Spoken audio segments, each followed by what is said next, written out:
Hello everyone, welcome to IAS point. आज हम यहाँ पे बात करेंगे यूनिट 4 के बारे में और इसमें एक या दो चैप्टर हैं, उनको डिटेल से समझेंगे कि क्या क्या बातें कही गई हैं। सबसे पहले देखते हैं कि यूनिट 4 में क्या है। ठीक है, तो इसमें बात की गई है सामाजिक न्याय और हाशिए की आवाज़। हाशिए की आवाज़ का मतलब है कि जो मतलब दलित वर्ग के हैं, जिनको दबाया गया है। जैसे कि हम शांति की कहानी पढ़े थे, कांता की कहानी पढ़े थे, ओम प्रकाश वाल्मीकि जी की कहानी पढ़े थे।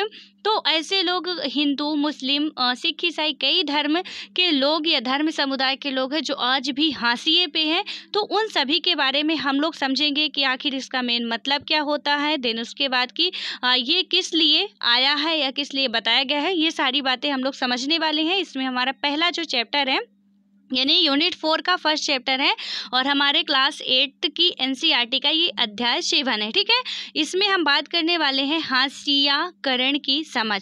तो इसके बारे में बात करने से पहले सबसे पहले यहाँ पे हम देखते हैं कि क्या क्या बातें लिखी गई हैं।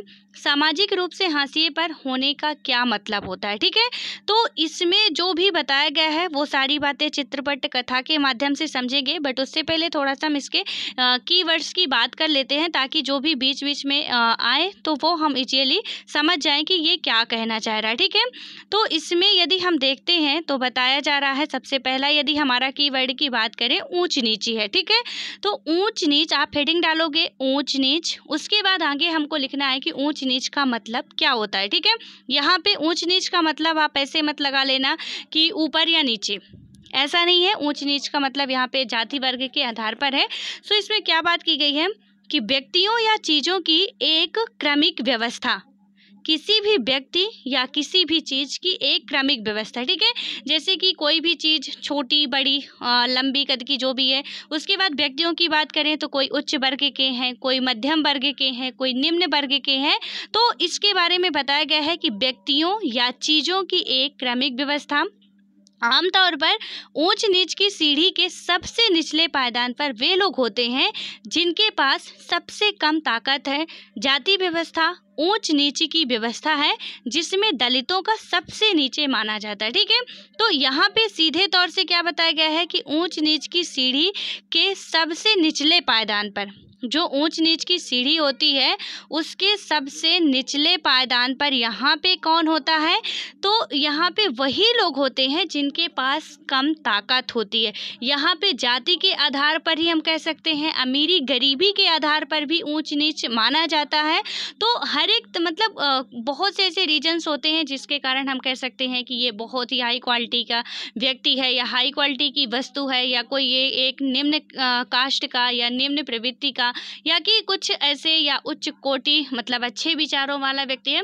तो कई तरीके से ऊंच नीच का मतलब हम समझ सकते हैं। तो यहाँ पे सिर्फ हमको समझाया गया है कि जाति वर्ग के आधार पर जो व्यवस्था होती है, तो इसमें क्या होता है कि उच्च और मतलब कि ऊंच और नीच की व्यवस्था है, जिसमें दलितों को सबसे नीचे यानी दलितों को यहाँ पे रखा गया है सबसे निचली सीढ़ी पे, और जो उच्च वर्ग के लोग हैं दैट मीन्स बात करें तो ब्राह्मण, ठीक है, उनको यहाँ पे रखा गया बिल्कुल टॉप पे। उसके बाद क्षत्रिय आते हैं, हम क्लास 6 क्लास में पहले भी पढ़ चुके हैं। हालांकि अब ऐसा कुछ बहुत कुछ सुधार हुआ है, हम नहीं कह सकते कि बिल्कुल हर जगह पे ये व्यवस्था अब चल रही है, कई जगह पे सुधार हुआ है, लेकिन ये भी नहीं कह सकते कि पूर्ण रूप से सुधार हो चुका है। आज भी जाति व्यवस्था में सब कोई जकड़े हुए हैं जितने भी लोग हैं। ठीक है, तो अपने भारत में तो सबसे ज़्यादा आप यही कह सकते हो कि जाति व्यवस्था पर ही सबसे ज़्यादा भेदभाव किया जाता है। तो यहाँ पे आज भी ब्राह्मण वर्ग के जो लोग होते हैं वो यहाँ पे टॉप पे होते हैं, दिन क्षत्रिय होते हैं, शूद्र होते हैं, वैश्य होते हैं। उसके बाद यहाँ पे एक पिछले कास्ट के या निम्न कास्ट के लोग जो भी होते हैं, तो पिछड़ा वर्ग। ठीक है, आज़ादी के बाद ही ये वर्ग उत्पन्न हुआ था और इसे पिछड़ा वर्ग कहा जाता है। तो ये यहाँ पे आते हैं, तो मतलब सबसे नीचे क्वालिटी, फिर उसके ऊपर। हालांकि हर एक इंसान एक जैसे होते हैं, सब में एक जैसा खाना खाते हैं। हो सकता है खाना सब खाते हो सकता है किसी की पसंद अलग हो, कुछ अलग तरीके के कोई खाते हो। कोई यदि मच्छी खाता है तो कोई दूध पीता है, तो कोई अंडे खाता है, तो कोई सब्जियां खाता है। तो सबके खाने का तरीका अलग होगा, लेकिन खाना मतलब यहाँ पे यदि बात करें तो काम वही कर रहे हैं कि खाना खा रहे हैं। ठीक है, पेट में जाएगा, वो भी हमको प्रोटीन्स, विटामिन, वसा जो भी देगा, हम जो खा रहे हैं वो भी हमको देगा, एनर्जी देगा। तो काम तो वही कर रहे हैं, लेकिन सबका अलग अलग तरीका हो सकता है, सब अलग अलग प्रकार के होते हैं। हमारे हाथ की 5 उंगलियां बराबर नहीं होती हैं। इसी तरह हमारे समाज में रहने वाले जितने भी प्रत्येक व्यक्ति हैं, ना तो उनकी सोच बराबर है। हमारे घर में ही जितने भी व्यक्ति हैं तो उनकी ही सोच नहीं, एक जैसी नहीं है। हम अलग सोचते हैं, हमारे भाई बहन अलग सोचते हैं, हमारे दूसरे घर के सदस्य अलग सोचते हैं। तो यहाँ पे सब कुछ मतलब भिन्न होता है। ठीक है, तो इसमें यही समझाया गया है, लेकिन हालांकि माना जाता है कि ऊंच नीच है, ऐसा है, हालांकि ऐसा कुछ होता नहीं है। ठीक है, देन उसके बाद अब हम बात करेंगे घेटोआइजेशन। ठीक है, ये वर्ड आप शायद पहली बार सुन रहे होंगे। तो इसका मतलब क्या होता है, इसको आप लिखोगे घेटोआइजेशन का मतलब होता है, यह शब्द आमतौर पर ऐसे इलाके या बस्ती के लिए इस्तेमाल होता है जिसमें मुख्य रूप से एक ही समुदाय के लोग रहते हैं। घेटोआइजेशन इस स्थिति तक पहुंचने वाली प्रक्रिया को कहा जाता है। यह प्रक्रिया विभिन्न सामाजिक, सांस्कृतिक और आर्थिक कारणों पर आधारित हो सकती है। भय या दुश्मनी भी किसी समुदाय को एकजुट होने के लिए मजबूर कर सकती है, क्योंकि अपने समुदाय के लोगों के बीच रहने पर उन्हें ज़्यादा राहत मिलती है। ठीक है, इस समुदाय के पास आमतौर पर वहाँ से निकल पाने के ज़्यादा विकल्प नहीं होते हैं, जिसके कारण वह शेष समाज से कटता चला जाता है। ठीक है, तो घेटोआइजेशन का मतलब क्या हुआ, ये वर्ड जो है आप इसको लिख लोगे, हो सकता है कहीं पे काम आ जाए आपको। तो इसका मतलब होता है कि यह शब्द जो होता है आमतौर पर ऐसे इलाकों या बस्तियों के लिए इस्तेमाल होता है जिसमें मुख्य रूप से एक ही समुदाय के लोग रहते हों। ठीक है, तो जहाँ पे सिर्फ एक ही समुदाय या जाति धर्म के लोग रहते होंगे, चाहे वो हिंदू वर्ग के हों, चाहे वो राम को मानने वाले समुदाय के लोग हों, या कोई भी मतलब एक ही समुदाय के लोग हो सकते हैं वहाँ पे, तो उसे हम घेटोआइजेशन कहते हैं। और मतलब कि घेटोआइजेशन इस स्थिति तक पहुंचने वाली प्रक्रिया को कहा जाता है। यह प्रक्रिया विभिन्न सामाजिक, सांस्कृतिक और आर्थिक कारणों पर आधारित हो सकती है। ठीक है, ये जो पूरी प्रक्रिया होती है तो ये किसी मतलब सामाजिक भी हो सकती है, सांस्कृतिक या आर्थिक कारणों पर आधारित हो सकती है। भय या दुश्मनी भय या दुश्मनी भी किसी समुदाय को एकजुट होने के लिए मजबूर कर सकती है। तो हो सकता है कि कोई भय के कारण किसी को मिला रहा हो, या दुश्मनी के कारण तो उनको एकजुट होने के लिए मजबूर करती हो, क्योंकि होता क्या है कि अपने समुदाय के लोगों के बीच रहने पर उन्हें ज़्यादा राहत मिलती है। ठीक है, हम यदि अपने घर में रह रहे हैं तो हम ज़्यादा कंफर्टेबल रहेंगे। यदि हमको पड़ोसी के घर में भेजा जा रहा है जबरन, अपनी मर्जी से जा रहे हैं, हम फिर भी उतना कंफर्टेबल नहीं रह पाएंगे। और यदि ज़बरदस्ती भेजा जा रहा है तब तो हम और कंफर्टेबल नहीं रह पाएंगे। ठीक है, तो यहाँ पे वही बताया गया कि यदि कोई अपने समुदाय में खुशी से रहता है तो वो ज़्यादा अपने आप को अच्छा फील करता है, मतलब कि यहाँ पे कि हम अच्छे सुरक्षित हैं, ज़्यादा वहाँ पे रहना वो पसंद करता है। लेकिन यदि दुश्मनी के कारण आप भेज रहे हो तो वहाँ पे वो ऐसा करना कतई पसंद नहीं करेगा। ठीक है, इस समुदाय के पास आमतौर पर वहाँ से निकल पाने के ज़्यादा विकल्प नहीं होते हैं। यानी कि ये घेटोआइजेशन एक समुदाय है जहाँ से निकल पाने का ज़्यादा कोई विकल्प नहीं होता, जिसके कारण वह शेष समाज से घटता चला जाता है। ठीक है, यानी कि ये अपना अलग वर्ग बना लेते हैं, अलग समुदाय बना लेते हैं, जिसके कारण कहीं ना कहीं ये लोग क्या करते हैं कि अपने में ही घुले मिले रहते हैं। चाहे उनको ज़बरदस्ती मिलाया गया हो, चाहे वो उसी से हंसी खुशी से उसी समुदाय में मिल गए हों, लेकिन फिर वो समाज से कहीं ना कहीं अलग होने लगते हैं और अपने में ही क्या रहते हैं, लीन रहते हैं। तो यहाँ पे वही बताया गया है कि शेष समाज से ये कटता चला जाता है। ठीक है, उसके बाद आता है हमारा मुख्य धारा।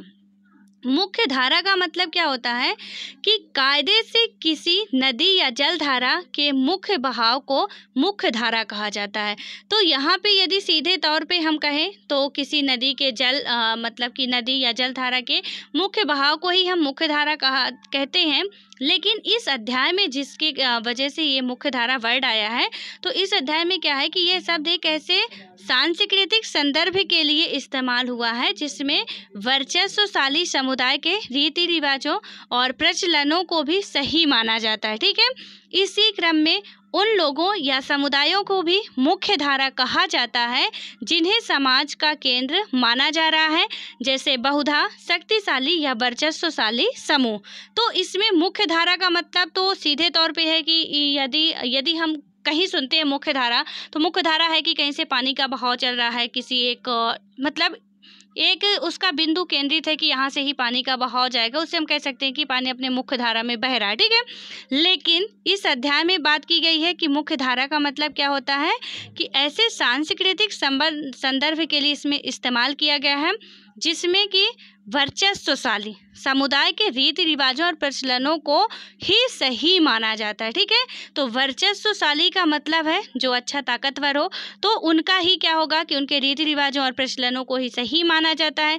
इसी क्रम में उन लोगों या समुदायों को भी मुख्य धारा कहा जाता है जिन्हें समाज का केंद्र माना जा रहा है, जैसे बहुधा, शक्तिशाली या वर्चस्वशाली समूह, ठीक है। तो यहाँ पे मुख्य धारा उन्हें ही कहा जा रहा है। इस लेसन में जो बताया गया है कि जो वर्चस्वशाली हैं, मतलब कि जिनका वर्चस्व समाज में ज़्यादा है, ये जो शक्तिशाली हैं, शक्तिशाली का मतलब ऐसे नहीं कि जो मतलब डोले सोले बने हों उनके, वही शक्तिशाली का मतलब ये है कि जो आर्थिक रूप से, शारीरिक रूप से, मानसिक रूप से, मतलब कि कई तरह से वो शक्तिशाली हो सकते हैं, ठीक है।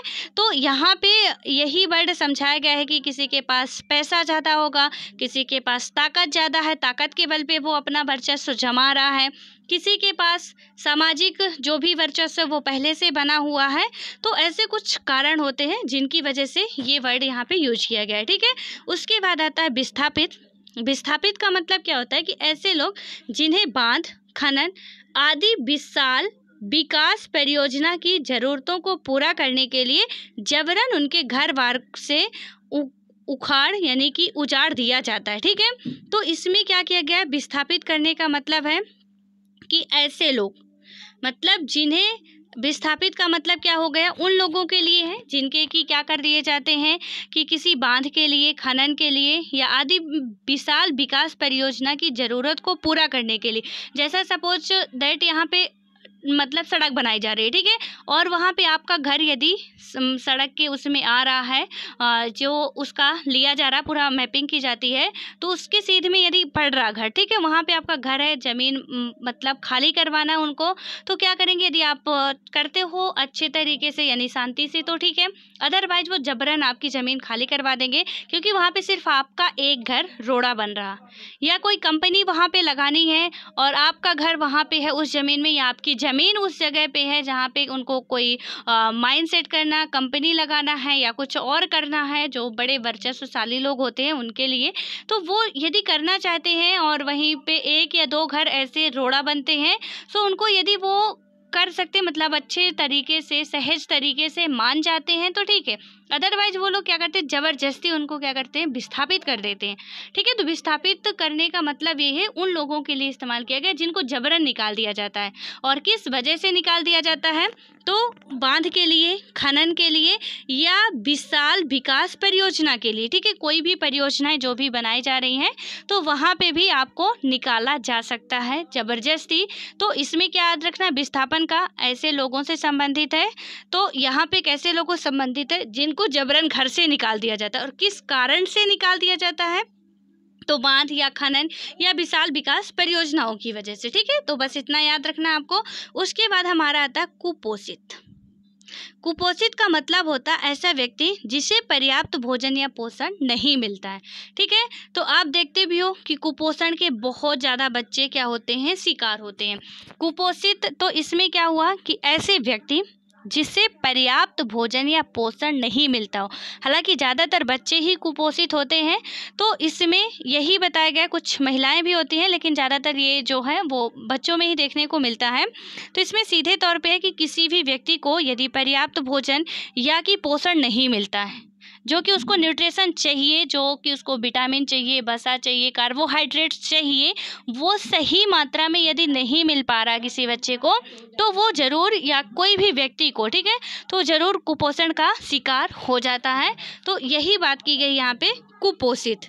तो कुपोषित का मतलब आपको अच्छे तरीके से समझ में आ गया होगा, और कई बार आपने सुना भी है, कुपोषण की रिपोर्ट भी आती है, तो इसमें आपको सारी बातें पता चल गई होगी कि कुपोषित का मतलब क्या होता है, ठीक है। यहाँ पे सिर्फ आप बच्चों को ही नहीं ले सकते हो, जिसको भी इन सब की कमी होती है, यानी कि उनका सही भोजन ना करना, टाइम टाइम से उनको सही पोषण ना मिल पाना, तो उससे बच्चे हो सकते हैं, महिलाएं हो सकती हैं, लड़कियां हो सकती हैं, पुरुष भी हो सकते हैं, तो ये सभी कुपोषण के शिकार हो सकते हैं, ठीक है। क्योंकि यदि आपको टाइम से सब कुछ मिल रहा है तो बेटर है, अदरवाइज यदि नहीं मिल रहा है तो फिर आप चाहे भगवान के ही गॉड गिफ्टेड क्यों ना हो, वहाँ पे आप सही न्यूट्रिशन नहीं ले रहे हो टाइम टाइम से, तो आपको कहीं ना कहीं वीकनेस फील होगी, आप कुपोषण के शिकार हो गए, कई सारे रोग आपके अंदर आ जाते हैं, तो यही सब वजह होती है, ठीक है। सो आई होप कि ये जो कीवर्ड्स थे आप लोग अच्छे तरीके से समझ गए होंगे और नोट भी कर लिए होंगे।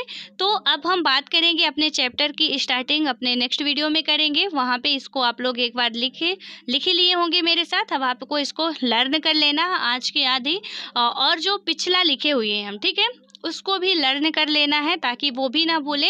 और इस तरह यदि आप सभी मेरे साथ ईमानदारी से लिखते जा रहे हो, क्योंकि मैं तो चेक अब कर नहीं सकती हूँ, तो यहाँ पे यदि आप ईमानदारी से लिखते जा रहे हैं तो यकीन मानिए कि आपका ये जो शब्दकोश है वो एक दिन इतना बेहतर तरीके से कंप्लीट हो जाएगा कि आपको बिल्कुल ही हेजिटेशन नहीं होगा कि इस वर्ड का मतलब क्या होगा। यदि मेरे से पता होता तो मैं आंसर सॉल्व कर लेता, तो वो आपको सारे हिंदी वर्ड जितने भी हैं तो सब एक एक करके तैयार हो जाएंगे, ठीक है।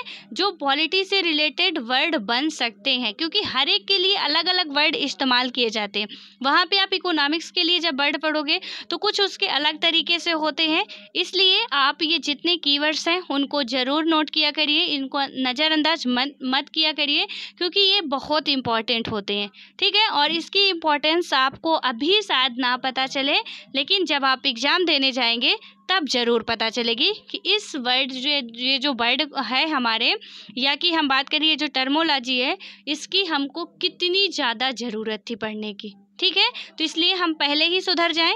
और यहाँ पे आपको हमेशा याद रखना चाहिए कि हमारी लाइफ इतनी बड़ी नहीं है कि हम खुद गलती करें और खुद सीखें। यदि दूसरों की गलतियों से हमको सीखने को मिल रहा है तो हमको वो बातें सीख लेनी चाहिए, ठीक है। यदि मैं बता रही हूँ तो आपको ये समझना चाहिए कि कहीं ना कहीं मैंने घाटा खाया होगा, सो इसलिए मैं आपको बता रही हूँ, ठीक है। तो यहाँ पे अब ये आप ऐसा मत करिए कि मतलब मैडम ने ऐसा बोला मैं नहीं करूँगी या नहीं करूँगा ऐसा। पहले मैं एक बार ट्राई करके देखती हूँ कि इन वर्डों के कारण कहीं पे रुकती हूँ कि नहीं रुकती हूँ, तो फिर उसके बाद हम करेंगे, शायद उसके बाद बहुत देर हो चुकी होगी, ठीक है। तो इसलिए आप लोग किसी एक व्यक्ति पे ट्रस्ट करना तो ज़रूर सीखिए। मैंने कही थी सब पे करिए, लेकिन जिसको भी आप अपना मानते हो कि ये हमको सही राय बता सकते हैं, उन पे ट्रस्ट करना ज़रूर सीखिए। और इसमें जो भी मैं लिखवा रही हूँ, तो जो लिख रहे हैं, जो नहीं लिख रहे हैं उनके लिए तो खैर वो अपना जाने क्या कर रहे हैं, लेकिन जो लिख रहे हैं वो ईमानदारी से अपना रिवीजन करते जाएं, और बीच बीच में मैं और भी लिखवाते जाती हूँ, उनको भी रिवाइज करते जाना है। और जब आप पेपर देखोगे तब आपको पता चलेगा कि किसका क्या कितना इम्पोर्टेंस था, ठीक है। सो आई होप कि ये सारी बातें आपको समझ में आ गई होंगी। अब हम मिलते हैं नेक्स्ट वीडियो में, तब तक के लिए bye bye, all the best.